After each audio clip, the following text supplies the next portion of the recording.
All right, on that note, dragons. Dragons are great. We are in the presence of a dragon from Dragon's Den and others who enjoy being dragons or pretending to be dragons. But dragons, at the end of the day, breathe fire and are fictional. I found myself in a slightly different situation when I was 16. I was on a school trip in Zimbabwe, in Southern Africa, and I was walking with my classmates on a field trip, out there to learn about nature, and a lioness decided that she was not happy with our presence. And so we're standing in line, me, 10 girls, yes, I was popular before, 10 girls and a teacher who was also female, the guide in the front, me all the way in the back, and out of nowhere, as we're walking through thick bush in the southern pits of Zimbabwe, this lioness comes and charges us head on. And we can't see her. All we can do is hear her. And she comes running, the girls run. I'd like to say that I stood there because I was really confident. It's just that my brain and my legs were not coordinating that moment. There was an overload. And so I just stood in the spot, which was the right thing to do. The lioness came at us, and the guide yelled, "Stop!" And when you're in a flight or fight mode, you will obey any command. If he said fly, we would have all learned how to fly in that minute.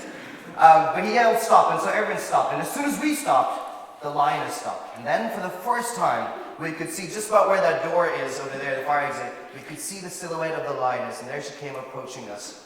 And there's two things I learned in that moment. One, I hate being treated like food, so don't call me dessert, Connor. I hate being treated like food. And two, I really like being alive. I didn't want to die. And so since that moment, I've had a quote that is above my bed, and I see it every morning. I stuck it on the ceiling, and it says, "Don't ask what the world needs, ask what makes you come alive, and go do it." Because what the world needs is people who have come alive. Now, Bill mentioned this right at the start. What is it that really frustrates you? What is it that angers you so much that you need to go out there and do something about it? Building stuff is what I'm obsessed with. I love identifying problems and trying to find solutions. Sometimes it works, and sometimes it doesn't. And that's why I am an entrepreneur. So today I just want to talk really quickly, because I realized when Sean did the hand-raising thing that a lot of you have already got startups, which is fantastic and welcome. And thank you so much for being here. And for those of you who are looking at making the jump, thank you also for being here. Hopefully we'll hit some of it. For those of you who have built a startup, I'd like you to think of a sixth tip. But for those who are starting a startup for the first time, I'm going to talk about 5 things that I've just learned over the years, and others who would probably concur these are vital things to beginning right now. So if you've built a startup, think of the 6, because that's where we'll take the Q&A right after this.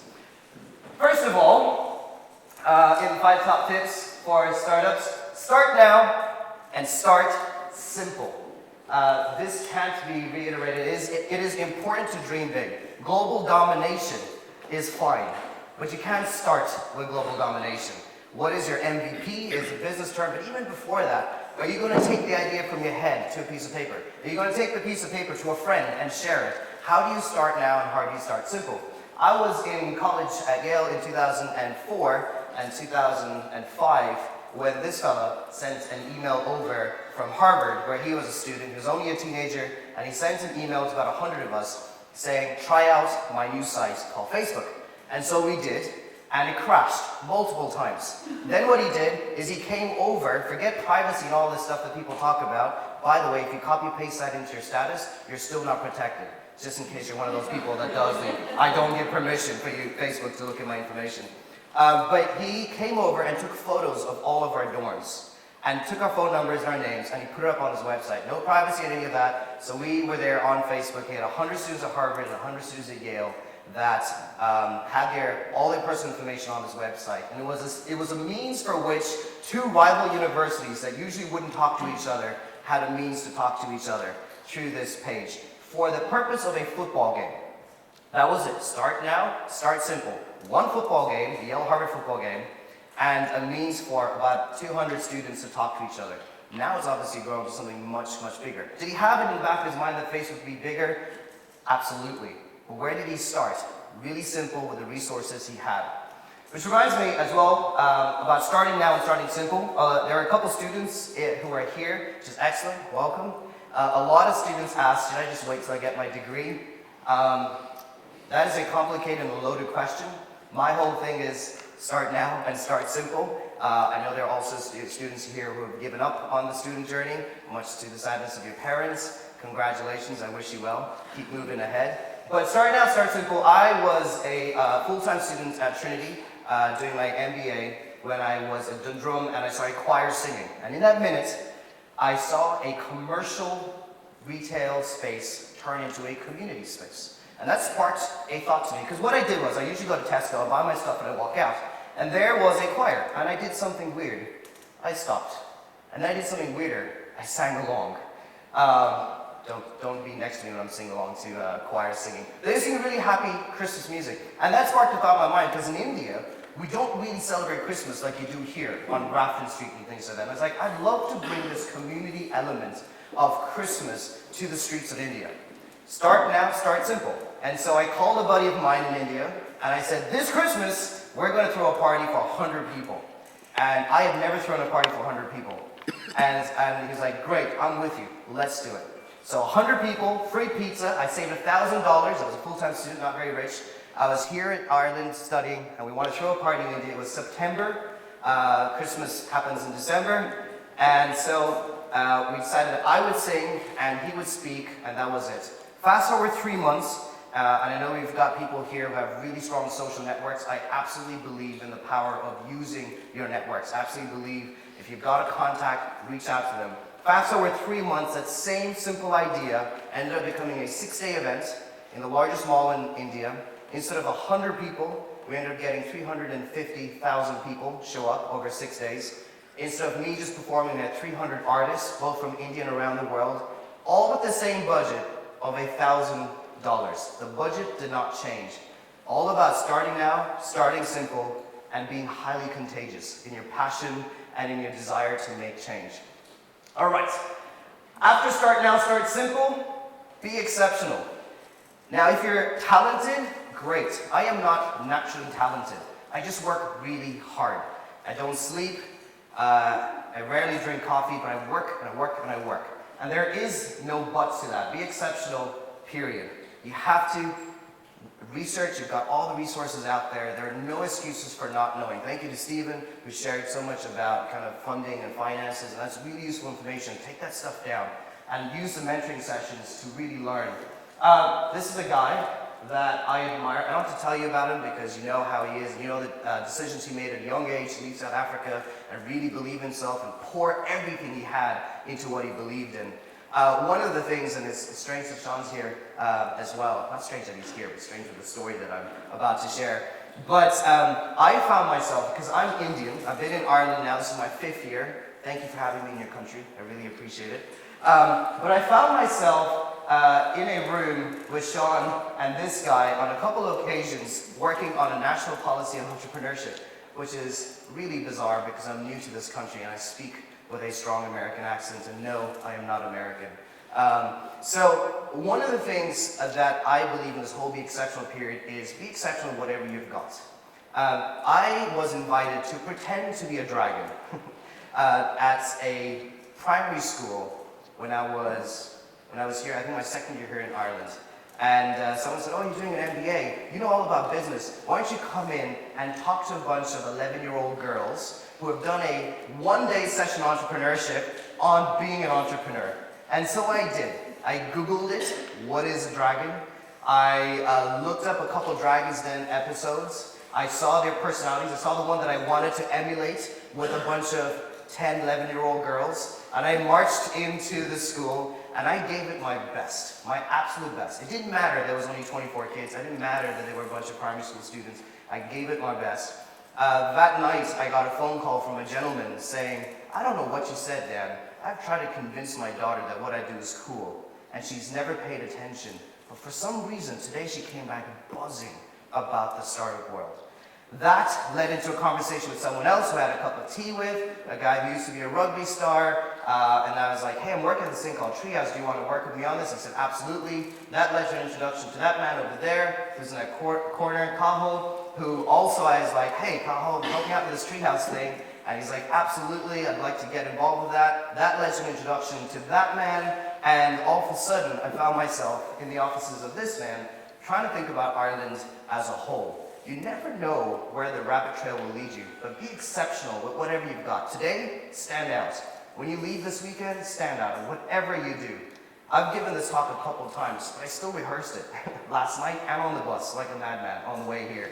Be exceptional in whatever you do, period. There's no excuses to that. Speaking of which, dare to dream. Everyone says this. It's not just a buzzword, but the whole thing about being alive, as far as I know, dead people don't dream. Now's the chance you have to dream, as long as you've got a pulse in you. So please dream. Dream big, and connected with that is fail fast. The reason people are afraid to dream is because they're afraid to fail. So if you're willing to fail, then you're allowing your brain and your heart and your mind to dream again. You've seen this picture, so I won't go through it. You can't even see the font. Good planning.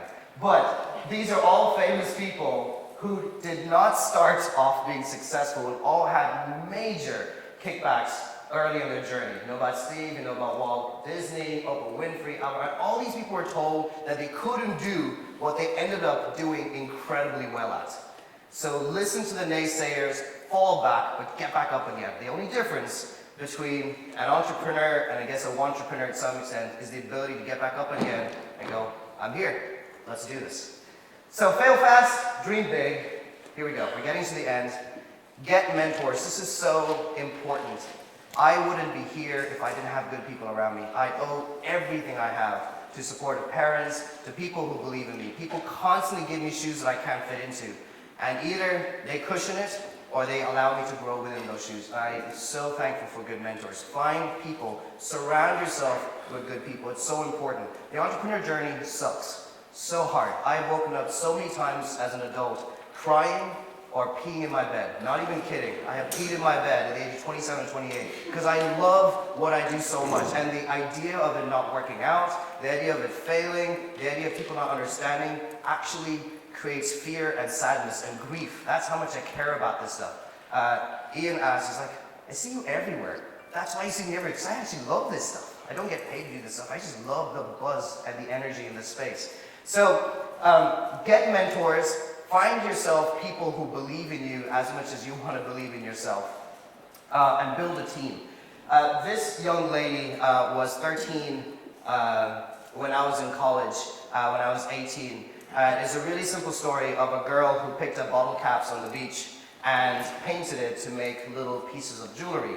She liked it. It was summer. It's early in the summer, and she started painting this. Then her sister liked it, so she made one for her sister. Her mom liked it, so she made one for her mother. Then her hockey team in school said, "Oh, these are great. Let's do them for our whole team." At that point, she contacted me and she's like, "Dan, I know nothing about business.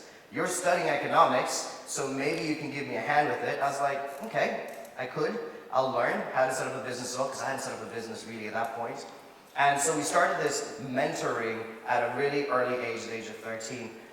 She ended up getting larger and larger contracts as the summer went on. She ended up doing over 1,000 a week, and she ended up employing her sister and her mother.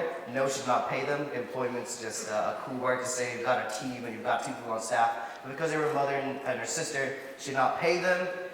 She started making money off of it. Fast forward the end of the summer, and Pepsi gets in touch with her and says, "Great idea, love the story, this whole upcycling thing and taking trash." I don't know if you saw it by the Dublin Castle as well. They have this whole week of like upcycling. It's like, we'd like to buy the idea. They offered her $500,000 for it. She contacted me and she's like, what should I do? We did a couple projection stuff. We talked to some other mentors and people on the team, and we thought $500,000 was, they were robbing her. So I forgot the important part. I had offered her $100 for 10%. So far, my best investment to date. $100 for 10% of the company. Which if you do your math at $500,000, but anyway, she doubled it. She asked for $1 million. They took the deal. And so she ended up being quite wealthy off of it, and it's still my best deal to date. Speaking of getting mentors and building a team, Treehouse, even though that's what my name is against, is my most recent startup and struggle at the same time. It is what I really, really want for this country, is spaces like this where we can learn from each other and grow from each other. And it's been really, really difficult with the property prices and all of that. That said, there are fantastic spaces that are out there. Absolutely find yourself in those spaces. SOSV has a great space out in Cork as well. called Revolution Space, which you should check out. So if you're from Cork or you spend time in Cork, absolutely do check it out. But Treehouse entirely was based on mentors and teams. We don't actually sell a service. We sell good people who actually care and who can help you grow. And so it's all about team and mentors. Last thing, this is not essential for business, but it is essential for our friendship. If you want to hang out with me and you want to be my friend, this is absolutely essential. This is a friend of mine called Fraser Doherty. He's a Scottish man. At the age of 14, his grandmother taught him how to make jam. Something as basic as making jam. He started creating jam in his kitchen, started taking to school and selling it.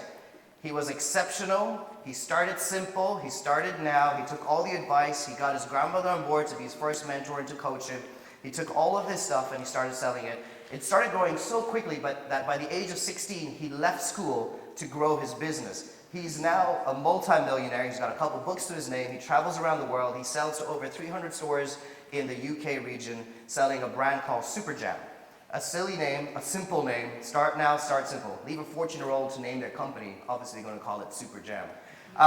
And so he does something that he absolutely loves, and he honors the people along the way, because from Super Jam, he's probably the only millionaire teenager that actually cares about older people, because he did not forget who taught him the skills that he has.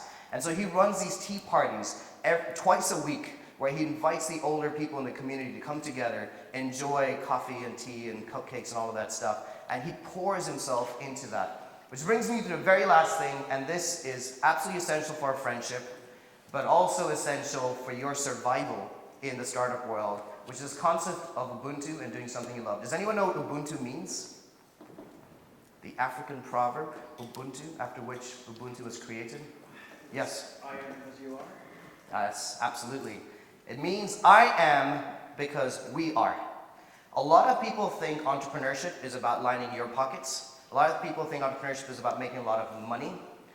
I'd like to think that the people who actually stand out in my life as entrepreneurs are people who genuinely, truly care about making an impact and making a difference in this world. Doing something you love and doing something that benefits all of us. It's not about me being successful at your cost, or me having higher profits because I've screwed you in the process of that. Ubuntu is a sense that I truly will be the best I can be if we all are the best that we can be together. And so Ubuntu is something that Fraser uses in some of the examples that I have put in there. And doing something you love is a non-negotiable. Doing something just because it'll make you a lot of money will be short-lived at best. But doing something you love, that's the stuff that gets those entrepreneurs who do it as a life. Not a lifestyle, but they can't help but wake up in the morning and go, that thing bugs me, and I need to create a solution to it. So those are my 5 quick tips, not that quick, I talk a lot, sorry, on how to build a startup and what to do right now. For those who built a startup, who's got a 6th tip that they go, non-negotiable, Dan, as we walk out of this room, these are things that people need to be doing? Speak, please. It's not a challenge. There are more tips. There's only so many things you can say in 5 tips. Yeah? Don't do it alone. Don't do it alone? Get yourself a team. Absolutely. Why is that important? Because you can't turn up every day. Yeah. And you need someone to have your back. And you can't do everything. Yeah. So. Absolutely. There are a lot of different reasons. That's absolutely one of those. Like I said before, the journey's hard and it's difficult. It's better done with people that you trust. I am here because I know there are a bunch of people that are working while I'm chatting away with you guys, and I trust them, and it allows you to free up a little bit. It's great as well for funding, to show that there's at least 1 or 2 other nuts that are going on this journey with you. So a lot of reasons to build a team and not do this on your own. It's not one of those wild, wild west, get on your horse and ride into the sunset on your own kind of careers. Anyone got another 6th choice? Yes? Do not deviate from your vision. You may choose a different path, but do not change your vision. That's an interesting one. I guess it depends who's telling you what to deviate and how to do it, because you've got a thought of that. The version of that is like change your tactics frequently, change your strategy occasionally, and change your vision rarely. Okay. I like that one a little bit more. What are your thoughts on that? Guys on the peripheries who've got experience building a lot of startups. Yeah, I call it true north. Don't change the true north. And know what your mission is. Include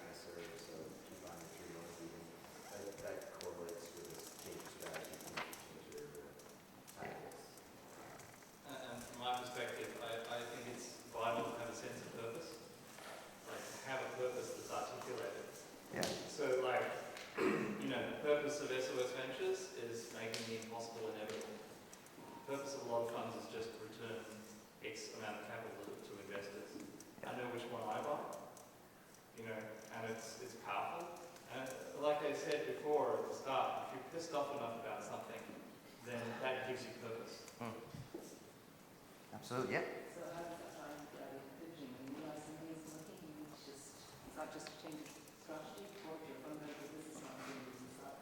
Someone once told me that if you need to use a screwdriver, it's probably a bad idea to keep using a chisel. So pivot to me might just be changing the tool, like the tool is your approach to the market, your approach to getting the purpose done. Yeah, like your true north, Mahatma Gandhi, be the change you want to see in the world. That's what's pissing you off. The change is not happening that you can enable and that you see, but nobody else is catching up to. Like, the tactics or the pivot that you need to make. You have to pivot to be that change you want to see in the world. But I agree with it in terms of the comment of keep true to your vision. I agree with that. But I recognize you can't be stupid and not listen to the marketplace and with that. Absolutely. Pivoting like who you are and why you exist is a major issue. But pivoting your method, your approach to market, the channels you use, Good product. yeah, products, maybe sometimes even your MVP, and go actually, let's scale that back. Is that actually your MVP or is there? So I think pivoting within reason is certainly smart and sometimes necessary. Other thoughts on 6? Yes, you're good. From our personal experience in our startup, sometimes the vision finds you. Okay. You don't necessarily need a giant vision. Pull on the threads that you have and start the journey, and sometimes the vision appears. Yep. My own journey in Ireland was the same because I only came here to study. I promised myself 1 year on this little island. 2010, in the pits of the recession. And I got a perfect, beautiful job at McKinsey right after it in New York City with a good salary. But there was just something about this island. I knew I had to give it at least 1 more year. I didn't know why I was here, but I had a couple of resources. One happened to be in a radio station, and I contacted them and I was like, hey, start using me. But it's just the rhetoric of the positivity of what Ireland could be in 2010, which at that point the news channels were not doing, made me stand out. And I didn't do it on purpose. I'm just naturally a pretty positive kind of guy. And that people start picking up on that. And that's how it started growing. Now I know why I'm here. But you're right, some things you don't know. I didn't have a 5-year plan for Ireland when I came here. I do now though, but I didn't back then. Other thoughts? This side of the room is a little bit quieter. Yes?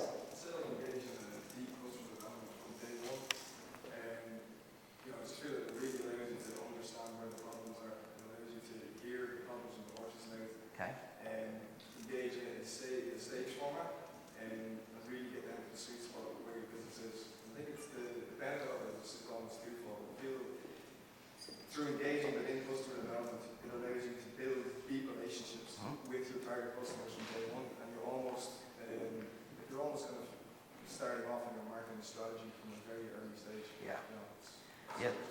The whole thing about staying in stealth mode, I think in certain industries works. If you want to protect what you're doing, but for a lot of people, it's just get it out to market. Shameless plug, I'm working on a new thing with Dan and a few other people called Park PMP. And I've got a beta version. Is it perfect? No. But does it start telling me what people want, what they like or don't like? Absolutely. So yeah, start building that engagement early. If you got 100 followers on Twitter, honor those 100 people. Start growing that. If you prefer Facebook, Snapchat, I Snapchat a lot. So start honoring that. Whatever you have, start using and start engaging people, because that's how you learn. My contact information is there. I will also be part of this mentoring panel. I would love to hear from you. I'm here in Dublin. I get the absolute joy to work with these guys sometimes, but I'm here, so I'm a resource if ever you need. But I wish you well on your startup journey. Thank you so much for listening. Take care.